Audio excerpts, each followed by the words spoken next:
ये वीडियो बच्चों आपके सेंट्रल टेंडेंसी चैप्टर के एक टॉपिक का है, दैट इज़ कंबाइंड मीन। अभी अपन स्टैटिक्स के first chapter central tendency chapter की एक सीरीज़ चला रहे हैं। प्रीवियस वीडियोस में मैंने आपको एक सीरीज़ का कंसेप्ट भी समझाया था, क्योंकि स्टैटिक्स की जो नॉर्मली प्रॉब्लम्स दी हुई होती है वो सीरीज़ के फॉर्म में दी जाती है। तो आपको अगर सीरीज़ के बारे में समझना हो कि सीरीज़ कितने टाइप्स की होती है और किस तरह से अपन सीरीज़ को कन्वर्ट करते हैं ज़रूरत पड़ने पर, तो आप मेरे प्रीवियस वीडियोस को देखिए बच्चे। अच्छा, सेंट्रल टेंडेंसी चैप्टर के अंदर भी मैंने पहला टॉपिक मीन निकालना आपको सिखाया था। जो इस चैनल के ऊपर है, इसके वीडियोस भी मीन निकालने के 4 मेथड्स के ऊपर मैंने आपको वीडियोस दिए थे। जिस 4 मेथड में एक था डायरेक्ट मेथड, एक था इनडायरेक्ट मेथड जिसको शॉर्टकट मेथड भी कहते हैं, एक था स्टेप डेविएशन मेथड और एक था समेशन मेथड। ये जो वीडियो है ये मीन के ही एक रिलेटेड टॉपिक का है, दैट इज़ कंबाइंड मीन। ठीक है, कंबाइंड मीन कहते हैं बच्चे आज के इस टॉपिक को। कंबाइंड मीन होता क्या है, देखें, जब भी आपके पास दो या दो से ज़्यादा सीरीज़ हो, ठीक है, दो या दो से ज़्यादा सीरीज़ कह दूँ या दो से ज़्यादा ग्रुप्स कह दूँ, और उन दो सीरीज़ के मीन आपके पास अलग अलग कैलकुलेटेड हैं, यानी आपने दोनों सीरीज़ के या जितनी भी सीरीज़ है, 2 है, 3 है, 4 है आपके पास, उन सारी सीरीज़ के मीन आपने अलग अलग कैलकुलेट कर रखे हैं, यानी पहले सीरीज़ का अलग, दूसरी का अलग, तीसरी का अलग। लेकिन अब आप सारी सीरीज़ का एक कंबाइंड मीन कैलकुलेट करना चाहते हो। तो कंबाइंड मीन कैलकुलेट करने के लिए ऐसा नहीं है कि बच्चे सारे मीन को केवल ऐड कर दो तो वो कंबाइंड मीन हो गया। उसकी कंप्यूटेशन अलग तरह से होगी, उसका फॉर्मूला अलग है। तो पहले तो बात आती है कि कंबाइंड मीन कहते हैं किसको है अपन। तो देखें, व्हेन मीन ऑफ 2 और मोर सीरीज, 2 या 2 से ज़्यादा सीरीज, इज़ कैलकुलेटेड टुगेदर, जब 2 या 2 से ज़्यादा सीरीज के मीन को एक साथ कैलकुलेट करते हो, the resultant is called, resultant का मतलब जो वैल्यू निकलेगी, the resultant is called combined mean. तो 2 या 2 से ज़्यादा सीरीज के मीन जब आप एक साथ कैलकुलेट करते हो तो उसको बोलते हैं combined mean. Combined mean calculate कैसे होता है, देखो बच्चे, इसका फॉर्मूला, कंबाइंड मीन का जो साइन है वो है एक्स बार। जो आपने वीडियोस में देखा होगा मेरे, मीन का साइन एक्स बार होता है बच्चे। ये जो भी टॉपिक चल रहे हैं ये सेंट्रल टेंडेंसी स्टैट्स के फर्स्ट चैप्टर के टॉपिक चल रहे हैं। फर्स्ट चैप्टर के अंदर काफ़ी टॉपिक्स हैं, एक एक करके अपन उनके सबके वीडियोस ले रहे हैं इसमें। तो एक्स बार जो साइन होता है वो तो मीन का होता है, और नीचे जो मैंने लिख रखा है ये एक्चुअल में 12 नहीं है बच्चों, ये 1 2 है। ठीक है, 1 अलग है, 2 अलग है, इसको मीन 1 2 बोला गया है। आगे मैंने डैश डैश भी लगा रखा है, इसका मतलब है ज़रूरी नहीं है मीन 1 2 ही लगे, आप 1 2 3 भी लगाना पड़ सकता है, आपको 1 2 3 4 भी लिखना पड़ सकता है, मतलब 1 2 3 4। ये डिपेंड करेगा आप कितनी सीरीज का मीन एक साथ कैलकुलेट कर रहे हो। अगर आप 2 सीरीज का मीन एक साथ कैलकुलेट करते हो तो बच्चे 1 2 लिखना पड़ता है ना, केवल 2 नहीं कि 2 सीरीज का कर रहा हूं तो 2 लिखना है, 3 सीरीज का कर रहा हूं तो 3 लिखना है, नहीं, 2 सीरीज का कर रहे हो तो 1 2, 3 सीरीज का कर रहे हो तो 1 2 3, 4 का कर रहे हो तो 1 2 3 4। इस साइन से पता चलेगा कि वो जो आपने मीन कैलकुलेट किया है वो कितनी सीरीज का एक साथ कैलकुलेट किया है, कितनी सीरीज का कंबाइंड मीन है वो। फॉर्मूला देखें, देखिए बच्चे, फॉर्मूला दिखाने से पहले मैं आपको एक चीज़ बता दूं, जब आप कंबाइंड मीन कैलकुलेट करोगे उससे पहले ये ज़रूरी है कि आपने सभी सीरीज़ के मीन इंडिविजुअली कैलकुलेट कर लिए हो, यानी जितनी भी सीरीज़ का मीन आप एक साथ कैलकुलेट करना चाहते हो उनके खुद के मीन आपके पास अवेलेबल हो। जैसे मान लो आपके पास 3 सीरीज़ है बच्चों, मैं अभी एक एग्जांपल में बताऊंगा, 3 सीरीज़ है। जैसे मान लेते हैं एक बीकॉम फर्स्ट ईयर वाले बच्चों के मार्क्स की सीरीज़ है, एक बीकॉम सेकेंड ईयर वाले बच्चों के मार्क्स की सीरीज़ है, एक बीकॉम थर्ड ईयर वाले के है। आपने फर्स्ट ईयर का मीन अलग निकाल दिया, मीन एक तरह से एवरेज होती है और क्या। आपने सेकेंड ईयर का मीन अलग निकाल दिया, थर्ड ईयर का मीन अलग निकाल दिया, तो वो तो तीनों क्लासेस का अलग अलग हो गया ना, BCom first year, second year, third year. बाद में अगर आप ये देखना चाहते हो कि पूरी कॉमर्स का, दैट इज तीनों साल का, BCom first year, second year, third year की तीनों क्लासेस का कंबाइंड एवरेज कितना है, एक तो होता है फर्स्ट ईयर का अलग एवरेज निकालना, सेकेंड ईयर का अलग निकालना, थर्ड ईयर का अलग निकालना, लेकिन हम ये देखना चाहते हैं कि बीकॉम की तीनों जो क्लासेस थी उनका तीनों का मिलाकर एवरेज कितना मार्क्स आया है। तो जब तीनों का आप साथ निकालोगे तो वो कंबाइंड मीन कहला देगा। लेकिन कंबाइंड मीन कैलकुलेट करने से पहले ये ज़रूरी है कि आप तीनों क्लासेस का मीन अलग अलग पहले कैलकुलेट कर लो। बीकॉम फर्स्ट ईयर का अलग, सेकेंड ईयर का अलग, थर्ड ईयर का अलग। अब उसको अपन क्या करेंगे, कंबाइंड करेंगे। तो यानी कंबाइंड मीन की कैलकुलेशन करने के लिए ये पहले ज़रूरी है कि आप इंडिविजुअल्स मीन सबके कैलकुलेट कर लो। मोस्ट प्रोबेबली क्वेश्चन जब आप करते हो तो इंडिविजुअल मीन्स आपको दिए हुए होते हैं सभी सीरीज़ के, 2 है या 3 है, और आपको कहा जाएगा कि इसे कंबाइंड कैलकुलेट करके बताइए आप। तो फॉर्मूला देख लें। मैं ये फॉर्मूला जो लिख रहा हूँ ये 2 सीरीज़ के अकॉर्डिंग लिख रहा हूँ। आप इसको 3, 4 के हिसाब से भी चेंज कर सकते हैं। तो 2 सीरीज़ का मतलब है 2 सीरीज़ के कंबाइंड मीन को मैं कंबाइंड कर रहा हूँ, मतलब 2 सीरीज़ का कंबाइंड मीन निकाल रहा हूँ। फॉर्मूला देखो, मीन वन का मतलब है पहली सीरीज़ का मीन, इनटू, बीच में कोई साइन नहीं होता है तो इसका मतलब होता है मल्टीप्लाई बच्चे, जिसको आप डॉट से भी रिप्रेजेंट कर सकते हो, इनटू। तो मीन 1 मल्टीप्लाई बाय n1 का मतलब आपको बताया था ना प्रीवियस वीडियोस में, नंबर ऑफ आइटम्स। एक सीरीज में कितनी वैल्यूज दे रखी है उसको बोलते हैं n। तो पहली सीरीज का मीन क्या था और उसमें कितनी वैल्यूज थी, प्लस मीन 2 इंटू n2। दूसरी सीरीज में कितना मीन था, दूसरी सीरीज का मीन कितना था और उसमें नंबर ऑफ वैल्यूज कितनी थी, उसमें नंबर ऑफ आइटम्स कितने थे। इसी तरह से अगर 3 सीरीज होती तो बच्चों मैंने प्लस लगा के डैश डैश लगा के छोड़ दिया है। आप बताएं अगर 3 होती तो क्या लगता आगे, प्लस के आगे और क्या लग जाता, मीन 3 इंटू n3। 4 सीरीज होती तो मीन 4 इंटू n4। जितनी सीरीज है उसके हिसाब से ये आगे बढ़ाते रहते हैं। मैंने ये फॉर्मूला 2 के हिसाब से लिख रखा है, ये मानते हो कि मेरे पास 2 सीरीज है और मैं 2 सीरीज का कंबाइंड मीन निकाल रहा हूँ। और डिवाइड किया जाएगा बच्चे टोटल नंबर ऑफ आइटम से, यानी पहले सीरीज में नंबर ऑफ आइटम कितने थे और दूसरी सीरीज में नंबर ऑफ आइटम कितने थे, नंबर ऑफ आइटम्स या फिर नंबर ऑफ वैल्यूज जिसको अपन कह सकते हैं। यह भी आगे बढ़ सकता है, 3 सीरीज होगी तो प्लस n3 और आएगा, 4 सीरीज होगी तो प्लस n4 और आएगा। ठीक है, इसलिए डॉट डॉट लगाने का मतलब है कि ये और एक्सपांड हो सकता है फॉर्मूला, डिपेंड अपॉन आपको कितनी सीरीज दी गई है। अब एक एग्जाम्पल से मैं ये सॉल्व करके दिखाता हूँ आपको। नेक्स्ट एग्जाम्पल देखिए आप। देखिए बच्चे, एक एग्जाम्पल मैंने लिखा है, नॉर्मली इसी तरह से आपको वैल्यूज प्रोवाइड की जाती है।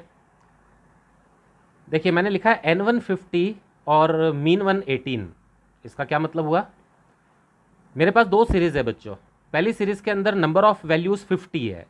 जैसे मैं कह देता हूँ कि मैं 2 क्लासेस पढ़ा रहा हूँ, उन 2 क्लासेस में पहले क्लास के अंदर नंबर ऑफ स्टूडेंट 50 है। तो नंबर ऑफ स्टूडेंट 50, अगर मैं 50 बच्चों का कोई एग्जाम लूँ तो उनके सबके अलग अलग नंबर आएंगे ना। ठीक है, मैंने ऐसा ही कुछ हुआ, मैंने मेरे सारे स्टूडेंट 50 स्टूडेंट का क्या किया, एक एग्जाम लिया 20 नंबर का, केवल एक 20 नंबर का क्लास टेस्ट लिया। और उन 20 नंबर का क्लास टेस्ट का जब मैंने एवरेज निकाला, जिसको अपन मीन कहते हैं, तो 18 मार्क्स आया। यानी 20 आउट ऑफ, मतलब 20 में से 18 नंबर एवरेज है, मतलब क्लास का एवरेज 18 आया है। उस क्लास में बच्चे कितने हैं, 50। इसी तरह मेरी एक दूसरी क्लास है जिसके अंदर 30 स्टूडेंट है, उनका भी मैंने एक 20 नंबर का क्लास टेस्ट लिया, उनका एवरेज आया 13 मार्क्स केवल। यानी बच्चों का एवरेज मार्क्स 13 है। किसी के 13 से कम आए होंगे, किसी के 13 से ज़्यादा आए होंगे, बट ऑन द होल 30 बच्चों का जो एवरेज मार्क्स है, दैट इज मीन, वो 13 है। तो बच्चे 2 ग्रुप हो गए ना आपके पास। पहली सीरीज में आइटम 50, उसका मीन 18, दूसरी सीरीज के आइटम 30, उसका मीन 13। और अब आपसे पूछा गया कि कंबाइंड मीन निकाल के बताओ इन दोनों क्लासेस का। दोनों क्लासेस का मतलब पहली क्लास का 18 है, दूसरी का 13 है। आप दोनों क्लासेस का मिलाकर एवरेज निकाल के बताओ। ये ध्यान रखते हुए कि पहली क्लास के अंदर 50 स्टूडेंट है और दूसरी क्लास के अंदर 30। देखो दो ग्रुप दिए हुए हैं ना मैंने आपको, तो इसका मतलब 2 ग्रुप वाला फॉर्मूला लगाना होगा। इसी तरह 3 ग्रुप होते तो एक एक वैल्यूज और आगे ऐड हो जाती है इस फॉर्मूले में। सॉल्व करते हैं इसको अपन। देखो mean 1 2 is equal to mean 1 into n1 plus mean 2 into n2 divided by n1 plus n2। Mean 1, इसका मतलब पहली सीरीज का मीन क्या था, 18 इंटू n1 का मतलब पहली सीरीज में आइटम कितने थे, 50 आइटम, यानी वैल्यूज कितनी थी, प्लस मीन 2, दूसरी सीरीज का मीन था 13 into number of values, number of item या नंबर ऑफ स्टूडेंट्स उसमें कितने थे, 30, divided by n1 plus n2 यानी 50 प्लस 30। अब जब आप इसको सॉल्व करेंगे तो 15 इंटू 80, 50 इंटू 18 ये आएगा 900 प्लस 13 इंटू 30, यह आएगा बच्चों 390, और डिवाइडेड बाय 50 और 30 को मिलाएंगे तो आ जाएगा 80।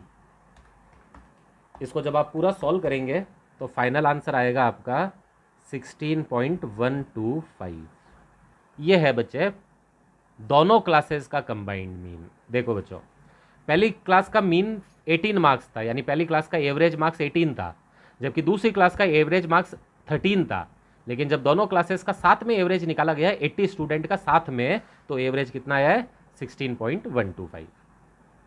यही हुआ करता है कंबाइंड मीन। क्या मतलब होता है कंबाइंड मीन का?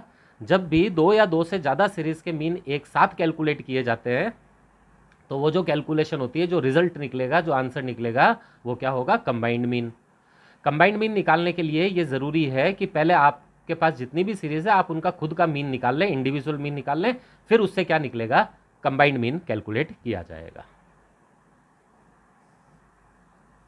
देखिए बच्चे, इसी तरह से अपन एक और एग्जाम्पल ट्राई करते हैं। देखो, आपने जो प्रीवियस एग्जाम्पल किया था बच्चे, ये वाला, इसके अंदर क्लास के अंदर दो ग्रुप थे, ठीक है, मान लेते हैं दो ग्रुप थे। सपोज कर लो ये नंबर ऑफ बॉयज़ थे, ये नंबर ऑफ गर्ल्स थी, ठीक है। 50 लड़के थे, 30 लड़कियां थी। लड़कों का मीन इतना था, लड़कियों का मीन इतना था, गर्ल्स का मीन इतना था, और पूछा गया कि पूरी क्लास का कंबाइंड मीन निकाल के बताओ, ठीक है। ये पहली सीरीज बॉयज़ की सीरीज है, दूसरी सीरीज गर्ल्स की है। बॉयज़ का मीन 18 था, गर्ल्स का मीन 13 था। कहा गया था कि पूरी क्लास का निकाल के बताएं। सिंपल सा अपन ने फॉर्मूला अप्लाई किया था और आंसर निकाल दिया था पूरी क्लास का मीन। अब देखो बच्चे, कई बार क्या हो सकता है कि आपको कोई मिसिंग वैल्यूज़ निकालने के लिए भी कहा जा सकता है। मिसिंग वैल्यूज़ का क्या मतलब हुआ, ध्यान से समझो। जैसे मान लो, हो सकता है आपको क्लास के अंदर बॉयज़ का मीन दे दिया गया हो, बॉयज़ का मीन, और गर्ल्स का मीन मिसिंग कर दिया उसने, गर्ल्स का मीन मिसिंग कर दिया, और पूरी क्लास का मीन उसने कैलकुलेट करके दे दिया आपको। तो आपको कुछ क्वेश्चन इस तरह से बना दे के देगा कि अगर पूरी क्लास का मीन ये है, जिसमें से बॉयज़ का मीन अगर 18 आता है, तो बताइए गर्ल्स का मीन कितना। यानी वो आपसे पूरी क्लास का मीन नहीं पूछ रहा, कंबाइंड मीन निकालने की बात नहीं कर रहा। कंबाइंड मीन तो वो खुद दे देगा कैलकुलेट करके, वो आपसे कोई मिसिंग चीज़ निकालने को कहेगा। स्टैटिक्स एक तरह से मैथ्स ही है, तो आपको पता है मिसिंग चीज़ अपन एक्स मान के कैलकुलेट कर सकते हैं ना बच्चे। तो देखो, एक सिंपल सा एग्जांपल है। In a class there are 50 boys and 30 girls. एक क्लास है जिसमें 50 बॉयज़ है, 30 गर्ल्स है। इसको मैं लिख लेता हूँ। हम बॉयज़ को पहला ग्रुप मान लेते हैं, फर्स्ट सीरीज़, और गर्ल्स को अपन सेकंड सीरीज़ मान लेंगे बच्चों। तो पहली सीरीज़ में नंबर ऑफ आइटम्स कितने हो गए? 50, यानी बॉयज़ 50, और सेकंड सीरीज़ में नंबर ऑफ आइटम कितने हो गए? 30। ये तो हमें पता ही है ना कि बॉयज़ 50 है, गर्ल्स 30 है, यानी पूरी क्लास के अंदर कितने बच्चे हो गए? 80 स्टूडेंट है ना, पूरी क्लास में 80, बॉयज़ इतने, गर्ल्स इतने। N1 मैंने बॉयज़ को माना है बच्चों, ध्यान रखना आप, और N2 गर्ल्स को। अब कह रहा है द मीन का मतलब average, the average marks of boys in statistics. Stats का एक एग्जाम हुआ 20 नंबर का, उसमें बॉयज़ का जो एवरेज आया वो 18 आया। तो बच्चों बॉयज़ का एवरेज तो 18 दे दिया, यानी मीन 1 तो दे दिया 18।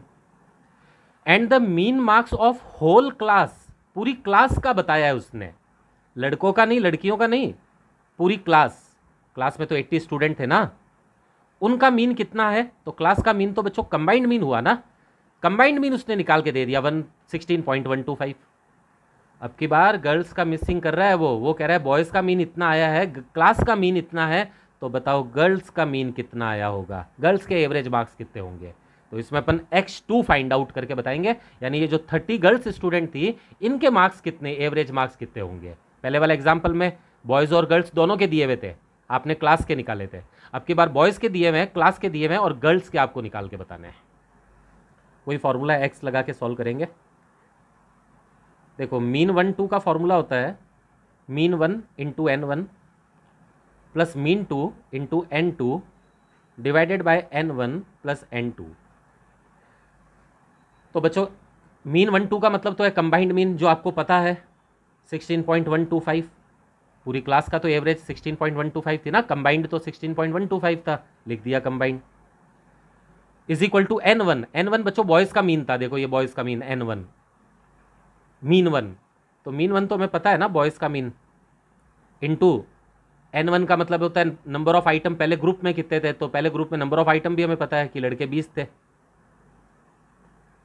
प्लस मीन 2, मीन 2 लड़कियों का मीन था, ये हमें नहीं पता, इसको अपन क्या मान लेंगे x इंटू N2। N2 का मतलब है नंबर ऑफ गर्ल्स थी कितनी, नंबर ऑफ आइटम्स कितने थे 30, और divided by N1 plus N2।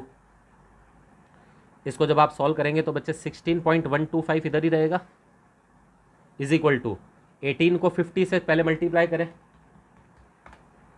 यह आएगा 900, प्लस 30 जब x से मल्टीप्लाई होगा तो आ जाएगा 30x, और 50 और 30 दोनों ऐड करके हो जाएगा 80। 80 को लेफ्ट हैंड साइड में ले जाकर क्रॉस मल्टीप्लाई कर दे तो 80 जब इधर मल्टीप्लाई हुआ 16 से, 16.125, ये 80 इधर आकर मल्टीप्लाई बाय दिस हो गया, इज इक्वल टू वहाँ पर क्या बचा 900 प्लस 30x। इन दोनों को जब आप मल्टीप्लाई करेंगे 80 इंटू 16.125, यह आएगा बच्चों 1290 is equal to 900 plus 30x। 900 को इक्वल टू के इधर ले जाएं, फिर ये इसमें से माइनस हो जाएगा, इधर 900 प्लस में है तो इक्वल टू के इधर आकर माइनस हो जाएगा, 1290 minus 900 is equal to 30x। इधर से 900 माइनस होगा तो ये आएगा 390 इज इक्वल टू 30x, और अब x लेफ्ट हैंड साइड में डिनोमिनेटर में आके इसमें डिवाइड हो जाएगा, 390 divided by 30 is equal to x। तो फाइनल आंसर आया बच्चों 13। x का मतलब क्या निकल गया, गर्ल्स का मीन निकल गया। समझे बच्चे बात? तो दो तरह के मैंने एग्जाम्पल बताए, एक आपको मिसिंग निकालना भी बता दिया और एक अपने कंबाइंड मीन का नॉर्मल फार्मूला भी डिस्कस कर लिया है। ये जो वीडियोस बनाए जाते हैं बच्चे, ये किसी भी टॉपिक को समझाने के लिए बनाए जाते हैं, इनके अंदर न्यूमेरिकल क्वेश्चन नहीं होता किसी बुक्स का या कोई भी तरह के अदर क्वेश्चंस वगैरह।